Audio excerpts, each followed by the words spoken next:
Hi, lovelies. Welcome to Aniiel Vogue. If you are a returning viewer, you are highly welcome. Thank you for always. I hope you get value for all you learn. And if you are a first time subscriber, thank you so much.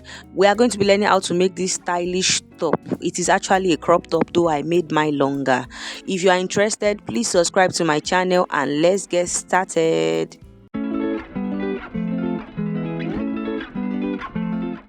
Welcome once again. Here is the fabric I'll be making use of. I actually made use of 1.5 yard of fabric, but because this is a two-tone fabric and I did mix and match, so I think I made use of almost 2 inches because it's kind of wasted because I was picking the kind of patterns I want. So I'll be using these patterns with stripes for the back and for the pocket design and the neckline, while I'll make use of the other one for the front. So I'll fold it into two like so. For you to know the kind of width you are going to be folding your fabric into, you will measure your back measurement. That's your shoulder measurement divided by 2, and you also add your sleeve measurement to it. So after folding it to 2, you fold it like so.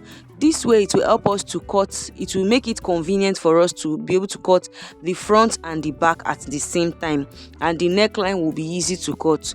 Don't worry, just watch it. You watch this video, you will understand what I'm talking about. So after I folded it like so, this is just me trying to know how much fabric I need. So after that, I will impute the length of my top. So because this top is a crop top, naturally crop top stops at your half length. I hope you understand, though I added extra 2 inches to my half length because I didn't want it to reveal my body, but you can make yours to stop at your half length. Then you add extra 1 inch as your hemming allowance. There's not going to be joining at the shoulder area. That's why everything is covered. So this is just me trying to reconfirm the length. So if you notice, you will notice that I rearranged the fabric because the front length is longer than the back length. The back length in that design, if you check the picture very well, it is at least 5 inches longer than the front length. But we're going to be using our front length as a guide. So you will impute your half length, that is your waistline, where your waistline stops from your shoulder. You will impute it and you add extra 1 inch allowance to it. So then you now check for the extra 5 inches. If you can have up to 5 inches plus 1 inch for sewing allowance, that's 5 inches, and that one is for the back. I hope you understand me. So now you will impute your shoulder measurement divided by 2, and also your neck width. The neck width I made use of is 3.5 inches. You will impute your neck width also. Then for the neck depth, the front neck depth will make use of 9 inches. You understand? By the time we cut off the front, we will now work on the back neck width. So using my straight ruler, I'll just connect it like so. So now you remember the shoulder measurement I told you to divide by 2. So you divide by 2. Then from that point you will impute the length of your sleeve. So I made use of a sleeve, as I measured from my shoulder point to my elbow, because if you check, the sleeve was a bit long. It almost reached the elbow. So whatever it is on your body, you will impute it. Then for the width, I made use of 10 inches plus 1 inch for sewing allowance. That's 11 inches. You can make use of what is convenient for you, but that is also a standard measurement. For the round body, I divided my bust by 4 and I added extra 3 inches to it as is. This crop top is not a fitted crop top. It is very big on the body, so I'll just connect everything down because it stops at my waist area, so I do not need my hip measurement. That's what I did here, and I connected everything straight down. You will not want to leave your sleeve like so because to give it sharp edge, so I made a curve around that area like so. And with that, we can still cut this for now. We are still going to be doing some other modifications on the pattern, but let's cut it out like so. So after that, I will open up my neckline. So just watch closely the way I open up my neckline. That's the reason for the way I told us to fold the fabric earlier. This way it makes your neckline easy to open and to cut without having issues, especially when you are cutting a bubu that does not have joining at the shoulder area. So now I'll try to mark ½ inch for my back neck depth, and I'll cut it out like so, and I'll label it the front and the back, even though it is very obvious.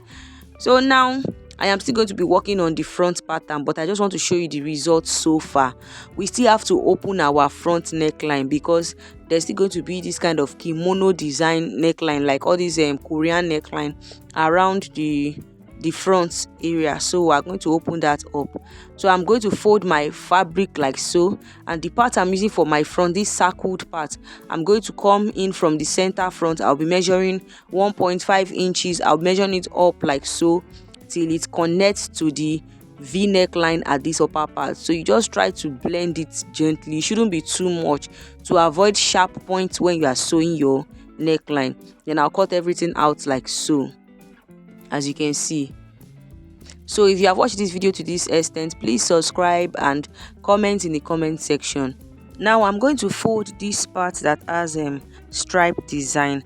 I'm going to fold it into two because I need to cut out the part I need for my neckline.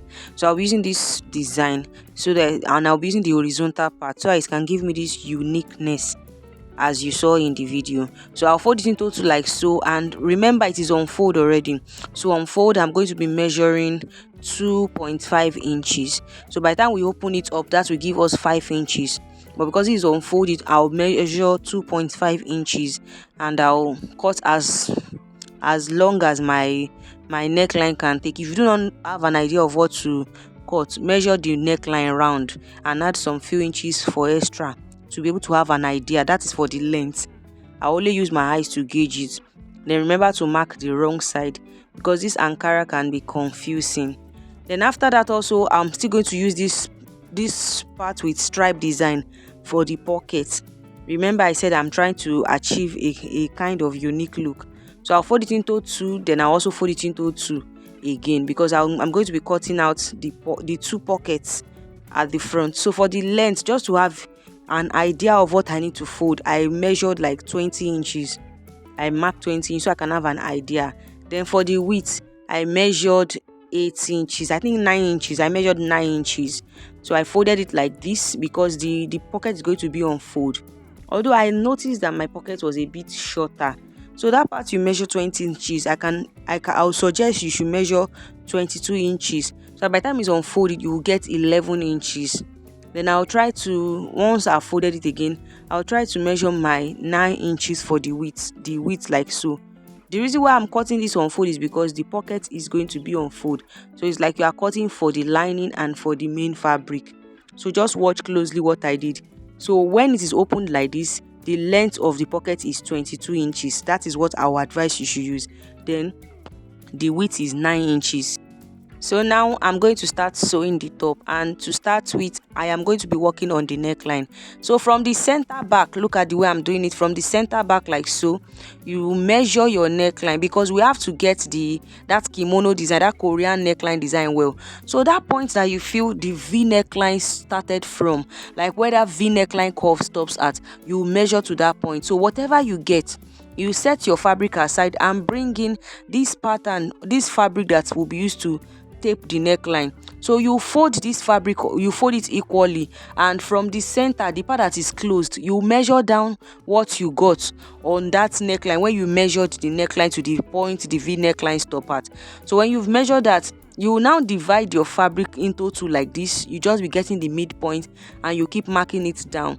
This way it will help you to achieve a neat version of that Korean neckline, and it always gives a very beautiful result. So after you've divided it into two like so, on this marked line you go and sew a long straight line down and you back stitch well. So after you've joined it, you try to open it up like this.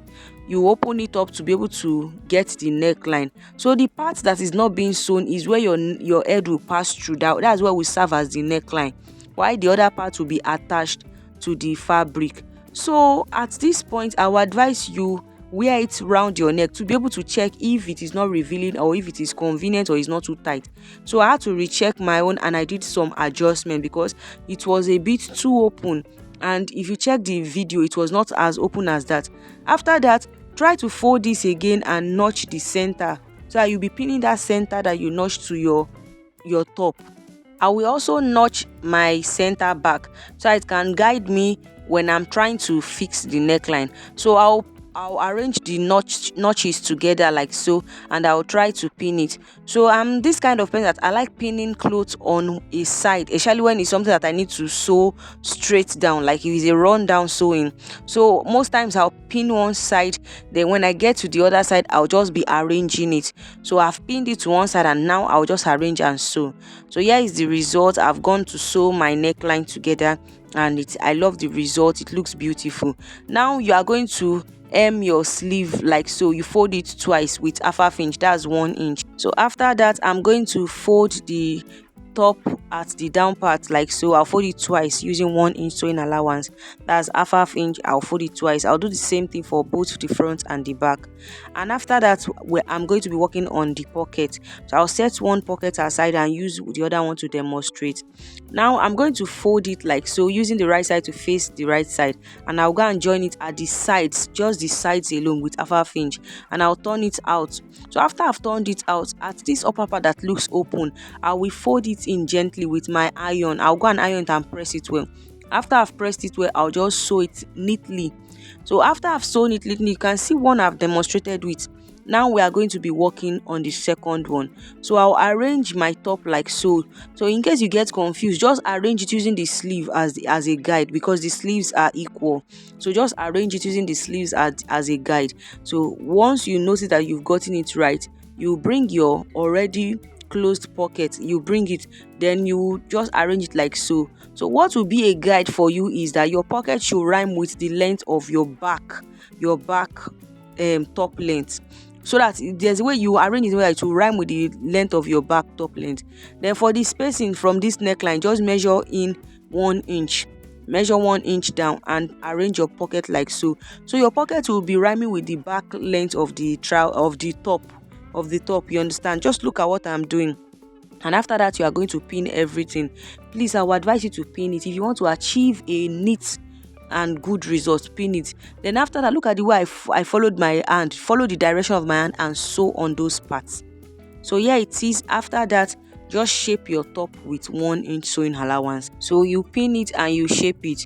So another thing I want you to check when you are shaping it is that when you get to the point that your front part stops at, you have to sew the back part separately. Let me go and shape this and I'll show you what I'm talking about. So I've shaped it to that point that it remains the back part. So you just pick your back part like so and you fold it twice. Fold it in a way that by the time you fold the rest, it will rhyme with the front and it will give it a neat finishing. So here is the end result. I hope you learned something new. Please don't forget to subscribe to my channel. See you in my next video. Till then, keep winning. Bye.